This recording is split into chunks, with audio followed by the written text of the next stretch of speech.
Hello aspirant, good morning. कैसे हैं आप सभी? हम आशा करते हैं आप सभी अच्छे होंगे और आप सभी की एसएससी सीजीएल 2024 की प्रिपरेशन बहुत अच्छी तरीके से चल रही होगी। ये target SSC CGL 2024 tyre first के लिए चल रहा है। तो ऐसे एस्पिरेंट जो एसएससी सीजीएल 2024 की तैयारी कर रहे हों वो हमारे टारगेट को ज्वाइन कर सकते हैं। डेली बेसिस पे टारगेट चलते हुए आज 76 डेज है। टोटल 75 डेज कंप्लीट हो चुके हैं। आज 23 जनवरी ट्यूसडे का दिन है। तो सबसे पहले देखते हैं कि सेट करते हैं कि हमारा टारगेट कितना होना चाहिए, कितना स्कोर आना चाहिए प्री में। तो हम टारगेट लेके चलते हैं कि जो हमारा स्कोर होना चाहिए प्री में वो 160 प्लस होना चाहिए आउट ऑफ 200। इतना आपको याद रखना, ये टारगेट आपको सेट करके चलना है और इसी के हिसाब से आपको अपनी प्रिपरेशन करनी है। ठीक है, तो सबसे पहले चलते हैं मैथ के टारगेट की तरफ कि मैथ का हमारा आज का टारगेट क्या रहने वाला है। तो मैथ में हमने मिक्सचर एंड एलिगेशन चैप्टर को फिनिश कर दिया था। इसके बाद न्यू चैप्टर हमने स्टार्ट किया नंबर सिस्टम। जो नंबर सिस्टम चैप्टर है ये मोस्ट इम्पॉर्टेंट चैप्टर है, इसलिए इस चैप्टर को टोटल हम 10 डेज में कंप्लीट करेंगे। याद रखिएगा, इस चैप्टर को टोटल हम 10 डेज में कंप्लीट करेंगे। आज इस चैप्टर का पहला दिन है, यानी कि डे फर्स्ट है, और डेली बेसिस में हम 50-50 क्वेश्चंस करेंगे। तो आज आपको क्वेश्चन नंबर 1 से लेके क्वेश्चन नंबर 50 तक के क्वेश्चन आपको नंबर सिस्टम के सॉल्व कर लेने हैं। ठीक है ना? इसके बाद बात आती है कि आप ये नंबर सिस्टम पढ़ें कहाँ से। नंबर सिस्टम पढ़ने के लिए आपके पास कई सारे ऑप्शन हैं। सबसे पहला ऑप्शन ये है कि आप सेल्फ स्टडी कर सकते हैं। सेल्फ स्टडी आप करेंगे कैसे? आप गगन सर या राकेश सर की क्लास नोट से कर सकते हैं, या आपके पास जो क्लास नोट पहले से अवेलेबल है आपकी स्वयं की क्लास नोट, आप उस क्लास नोट से भी आप कर सकते हो। कैसे करेंगे? सबसे पहले आपको कॉन्सेप्ट प्रैक्टिस करने हैं, कॉन्सेप्ट यानी कि रिवाइज कर लेने हैं। फिर उन्हीं कॉन्सेप्ट पर जो क्वेश्चंस होंगे उन क्वेश्चंस को आपको प्रैक्टिस करने हैं। डेली बेसिस पे 50-50 क्वेश्चंस ही करने हैं, इतना आपको याद रखना है। इसके बाद बात करें ऑप्शन नंबर 2 की। तो ऑप्शन नंबर 2 ये है कि पेड कोर्स। ऐसे कई सारे एस्पिरेंट होंगे जो पेड कोर्स, जिन्होंने पेड कोर्स ले रखा होगा तो पेड कोर्स से अपना ये सिलेबस ख़त्म कर सकते हैं। बट ऐसे कई सारे एस्पिरेंट होंगे जिनके पास कोई पेड कोर्स नहीं होगा और वो सेल्फ स्टडी भी नहीं कर पा रहे होंगे। तो उनके लिए करना क्या है, उनको यूट्यूब से फ्री ऑफ कॉस्ट पढ़ना है। तो यूट्यूब पे आप कैसे पढ़ोगे? जैसे गगन सर ने नंबर सिस्टम यूट्यूब में बहुत ही बेहतरीन तरीके से पढ़ाया हुआ है।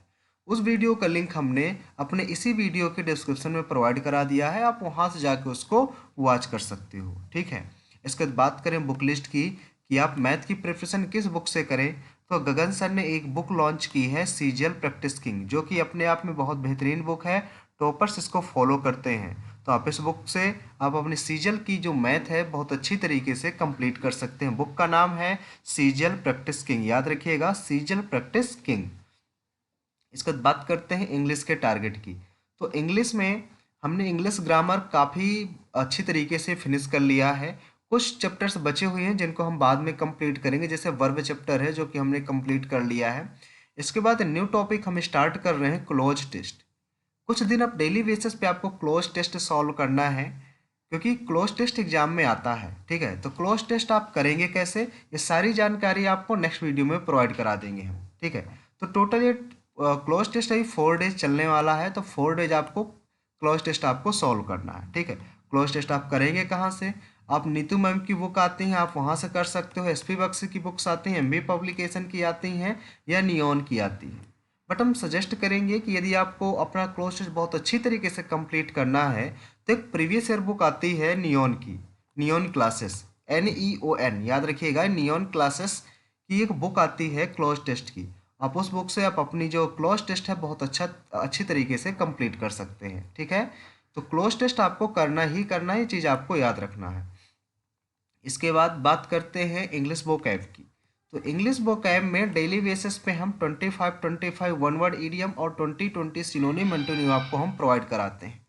तो आज आपको करना क्या है, 1351 से लेके 1375 तक के आपको वन वर्ड ईडियम आपको लर्न करनी है। और बात करें सिनोनिम एंटोनिम को आपको, तो 921 से लेके 940 तक की आपको सिनोनिम और एंटोनिम लर्न करनी है। यानी कि आपको ये टोटल चीज़ें आपको लर्न करनी है, ये आपको याद रखना है। इसके बाद बात करें ये वोकैब आप कंप्लीट कहाँ से करेंगे। तो वोकैब के लिए जो सबसे बेस्ट बुक मानी जाती है वो ब्लैक बुक है। तो ब्लैक बुक से आप अपनी वोकैब बहुत अच्छी तरीके से कंप्लीट कर सकते हो। जो ब्लैक बुक है सिर्फ और सिर्फ वोकैब को टारगेट करके बनाई गई है, इसमें वोकैब के अलावा और कुछ इंक्लूडेड नहीं है, ठीक है ना।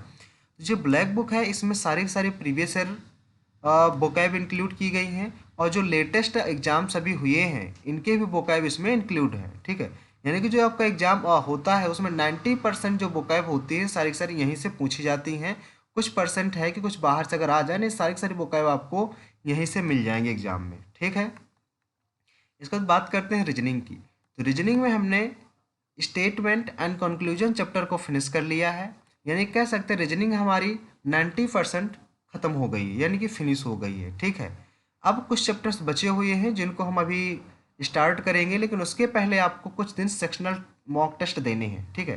तो आज आपको करना क्या है, एक सेक्शनल मॉक टेस्ट बहुत अच्छी तरीके से देना है। आपके पास टाइम हो तो आप 2 सेक्शनल मॉक टेस्ट भी दे सकते हैं, क्योंकि आपकी रीजनिंग अब कंप्लीट हो चुकी है एक तरह से देखा जाए, ठीक है। यदि आपका कोई चैप्टर अधूरा हो जितना हमने टारगेट में कंप्लीट करा दिया है, तो आप उसको कंप्लीट कर लीजिए, ठीक।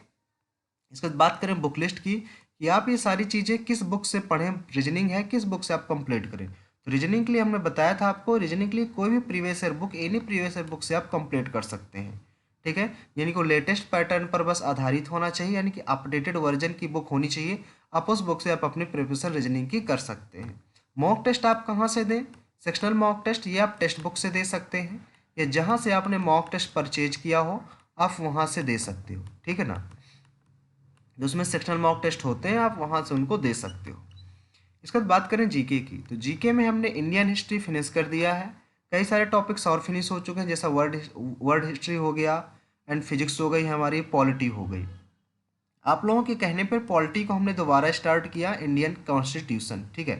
तो इसका आज डे 8 है। तो आज आपको करना क्या है, आज हमने आपको 4 टॉपिक्स प्रोवाइड किए हैं। जैसा पहला टॉपिक है वाइस प्रेसिडेंट यानी कि उपराष्ट्रपति, अगला है फेडरल लेजिस्लेचर यानी कि संघीय व्यवस्थापिका, नेक्स्ट है पार्लियामेंट यानी कि संसद, और अगला है new parliament house of India यानी कि भारत का जो नया संसद भवन बना है उसके बारे में, ठीक है। ये 4 चीज़ें हैं, ये 4 टॉपिक हैं जो कि जिनको आपको जीएस में कंप्लीट करना है, ठीक है ना। अब ये चीज़ें आप पढ़ेंगे कहाँ से, इनके लिए हमने आपको बताया कि लूसेंट जो बुक होती है, इस लूसेंट बुक से चारों टॉपिक्स को सबसे पहले आपको 2 से 3 बार रीडिंग करनी है। जब इन टॉपिक्स की आप रीडिंग कर लें, इसके बाद आपको किरण की बुक लेनी है, और किरण की प्रीवियस ईयर बुक से आपको इनके क्वेश्चंस की प्रैक्टिस कर लेनी है, ठीक है ना। इसके बाद बात करें डेली टैग के साथ साथ हम आपको ये भी प्रोवाइड कराते हैं कि आपको 1 से 30 तक टेबल लर्न होना चाहिए, और साथ ही स्क्वायर की आपको 1 से 30 तक लर्न होना चाहिए, ठीक है। यदि पॉसिबल हो सके तो एक चार्ट जरूर प्रिपेयर कर लीजिएगा। उस चार्ट को आप अपने एचडी टेबल के सामने चिपका लीजिएगा, जिससे आपकी जितनी बार नज़र पड़ेगी उतनी बार ये चीज़ें आपके माइंड पे सेट होंगी और रिवाइज हो जाएंगी, ठीक है। इसके बाद डेली आपको 30 मिनट इंग्लिश रीडिंग करनी है। इंग्लिश रीडिंग इसलिए क्योंकि इंग्लिश रीडिंग से काफ़ी सारे क्वेश्चंस बनते हैं अप्रॉक्स 20 मार्क्स की, जैसे PQRS हो गया, कंप्रहेंशन हो गए, ठीक है। ये सारी चीज़ें इंग्लिश रीडिंग के अंतर्गत आती हैं, और यहाँ से अप्रॉक्स 20 मार्क्स का पेपर आपका बनता है। तो आपको करना क्या, रीडिंग आप करेंगे कहाँ से, आप न्यूज़पेपर से कर सकते हो, स्टोरी बुक से कर सकते हो, या नॉवल से आप कर सकते हो, ठीक है। यदि आप नॉवल से करना चाहते हो तो हम सजेस्ट करेंगे कि आप चेतन भगत से ज़रूर करें। यदि आपका कोई दूसरा फेवरेट नॉवल हो तो आप उस नॉवल को भी पढ़ सकते हो, बट एक बुक को कम से कम 3 से 4 बार उसकी रीडिंग आपको जरूर करनी, ताकि उसकी लैंग्वेज आपको अच्छी तरीके से समझ आ जाए। इसके बाद डेली आपको 5 मिनट कंप्यूटर टाइपिंग पर फोकस करना है। कंप्यूटर टाइपिंग इसलिए क्योंकि मेंस का पार्ट होता है, प्रे का पार्ट तो नहीं है, तो आपको डेली इसलिए अभी से 5 मिनट का टाइम देना है, ज़्यादा टाइम नहीं देना है, ताकि अभी से आपकी कंप्लीट हो जाए बहुत अच्छी तरीके से, ठीक है। इसके बाद कैलकुलेशन प्रैक्टिस के लिए, आपकी मैथ की कैलकुलेशन के लिए डेली आपको 15 मिनट का टाइम निकालना है। मैथ की कैलकुलेशन आप करें कहाँ से, कैसे करेंगे, इसका वीडियो आज हम बना देंगे आपको। तो सबसे पहले बता दें हम आपको, जहाँ से आपने मॉक टेस्ट परचेज किया होगा उसमें छोटे छोटे क्विजेज आते हैं। आप इन क्विजेज के माध्यम से आप अपनी मैथ की डेली प्रैक्टिस कर सकते हैं। डेली कैलकुलेशन 15 मिनट आप दे सकते हैं, 3 4 क्विजेज लगाकर, ठीक है, जिससे आपकी मैथ की स्पीड काफ़ी अच्छी हो जाएगी और आपका मॉक में स्कोर काफ़ी अच्छा हो जाएगा। इसके बाद यदि आपको वीडियो अच्छा लगा हो, हमारी मेहनत आपको पसंद आ रही हो, तो ये वीडियो अपने फ्रेंडों के साथ जरूर शेयर करें, और हमारे चैनल SSC एस्पिरेंट को ज्वाइन करना ना भूलें। मिलते हैं नेक्स्ट वीडियो में, आज के लिए इतना ही। Thank you.